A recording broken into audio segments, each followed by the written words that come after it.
Now I'm crying. The ancestors showed me something pretty, and then it became more than pretty. It was like, oh wow.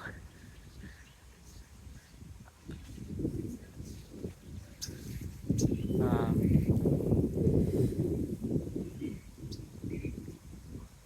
I came here at 30, really with a lot of grief, and I cried a lot for a month eating wild roots with a few of their friends. There were five of us, and it changed me to eat wild roots, like dried and ground to a powder with dried berries. It was our with some pine nuts, dried meat. We were not talking to people or eating spices, so we were healed, like in a way I was by the plants. I realized like these plants, they're in the carrot family. They're called biscuitroot or breadroot. They're a kind of lomatium that's edible. You had to process it by boiling it and then drying it, and then you have to do one boil and pour off, and then you dry it. And this powder that you grind on these rocks. These rocks are so deep around here. What's in them? And I became very sensitive to the environment doing this because I ate those plants. They're amazing to eat. I felt like they transformed me. I realized every step of eating them is not just eating them. Like at the time, I was coming from organic farming and herbalism as a background. That's what I was doing. It was with the wilderness version of this, with the First Nations foods and land, and it was with the intentional ecological viewpoint that, in a stewardship point of view, in a really hard pan desert ecosystem that gets compressed half the year or more than half the year by snow sometimes and like freeze and stuff.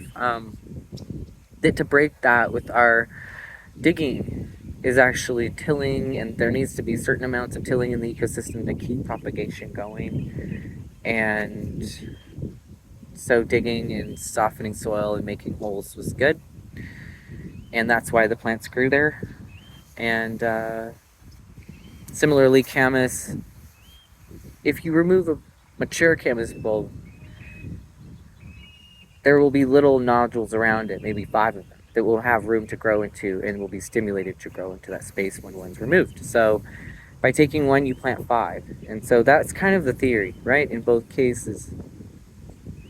That's why we were doing this listening with the mother this way. We were eating it. Otherwise, we wouldn't have. We were ecologists. We were listening in a deep way, studying being there. I cried a lot. Plants told me, you know what? There's a hole in your bucket leaking out your life and joy like that. We'll stick our big granny booties in it and just plug it up. And I ate those plants, and it was kind of like elven food cake, you know, or what am I calling it? The trail cake in the Hobbit, like the elven food. Those cakes, you didn't need to eat very much of them.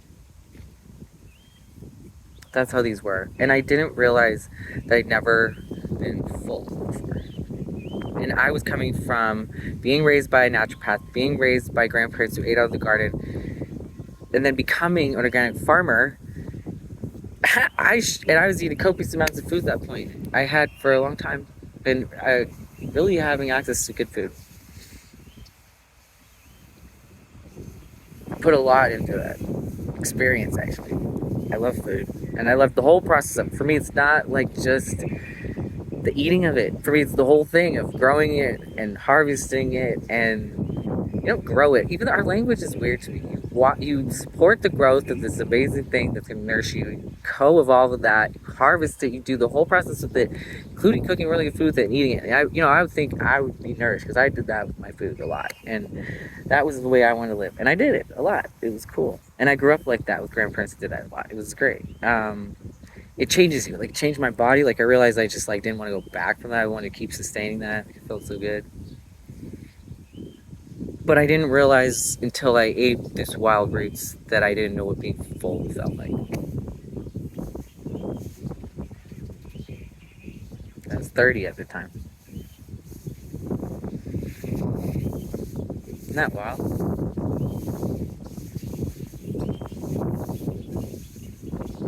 I had been used to a coastal ecosystem with rainforest ecology, and so when I was going down to this root camp for a month, I just called my dad and I was like, I'm honestly scared. I didn't think I would be, but I'm scared. I'm scared to be alone in a group of people, and I'm scared to be where there are snakes, because we didn't have really poisonous snakes. Like, how am I to handle that? That was not a problem. But I was like, I'm mostly scared of, like, I don't know, it's just a bunch of sagebrush. What is this experience gonna be like with food? I wasn't sure how it would be, right? It scared me. I was surprised that it did. I thought I was gonna go hungry and be lonely, essentially, and be in danger.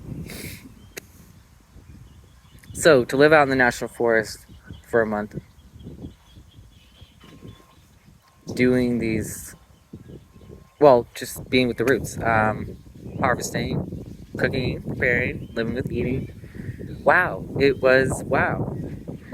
I was so safe. I had all my friends there all the time. I got to sleep next to my best friend in a tent. We got to do cool stuff all the time. We loved all the time, uninterrupted, never interrupted. We had tons of time besides harvesting and cooking and eating to do other stuff. There was just generally so much time, so much connection. We were in nature all the time, so I wasn't sad about that, because I'm always sad. I was always sad about missing that. I didn't miss anything. I was so safe. It was so easy. It was everything there. It was so abundant.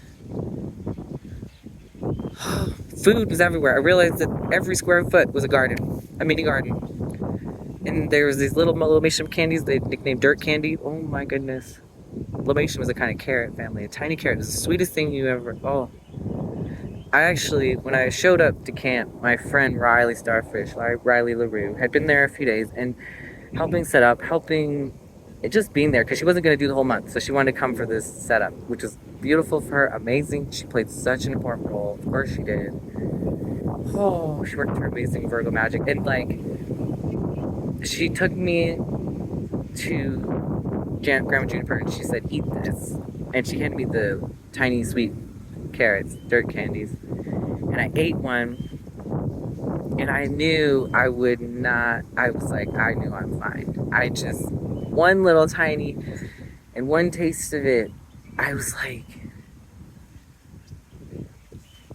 I was, it makes me emotional. Wow, it's such a powerful experience. Just this tiny little food. Yeah, I just knew I would be fine. Oh my god, like more than fine. Like, I was like, oh my god. It was just a taste at that point. It was one drop. And you know what? Like, we ate like a few different kinds of foods. We had pine nuts, we had some dried berries and rose hips, and these are luxurious to have. Oh my god, it was luxurious. Holy crap. And dried meats, dried deer, I got to help process that and make the dried deer and bring that, and salmon. It was so beautiful to do all that for me and eat that with mushrooms and wild foraged greens and roots. These roots prepared in different ways, cooked, and also just this dried. It changed me. I am not the same. I ended up crying a lot after and crying more with the land, and this is good. I was sensitized to this thing in the Gaelic language. It's called I believe, the duchas, which is the layered memory of place. And I have it in my body in karmic relationship with land all the time, in this grand conversation. I became greatly emotionally attuned to. And I can feel that the trees are too, and that I'm in a conversation. Like, I have my feelings and I talk, and usually it's in my head, but now I'm narrating because I have this technology to do this oral share. And the trees are like,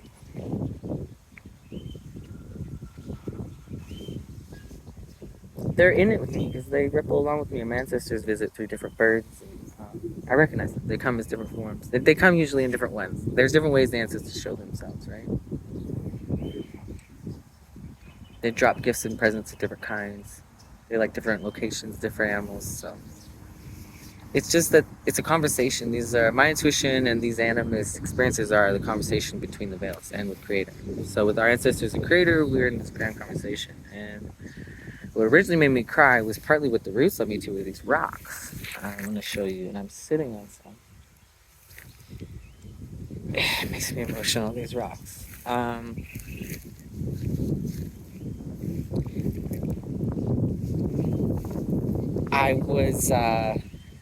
very aware of how they were used, not used. Oh my God, look at our colonial language. See how I've become very sensitized. So something you might not even consider is offensive, like how they are used. Like, I actually became incredibly disgusted that I said that. Because that's not what you say to grandma rocks, okay, or grandpa rocks, or whatever, non-binary rocks, all gender rocks. These are so many things I have to spot. Because it felt really intense that our language said that. And that's the thing, we hold these normal things that are just taught, and we do it. Our language is laced with things that are inaccurate and offensive. We do it. Anyways, they sound good sometimes, and then they don't. Anyways, the rocks are ceremonial. They've also been places where people ground flowers. Ceremonies could be all kinds of things. Even just if they're sitting stones forever and grinding stones for the flowers, which is a big deal. Forever. That's a big deal.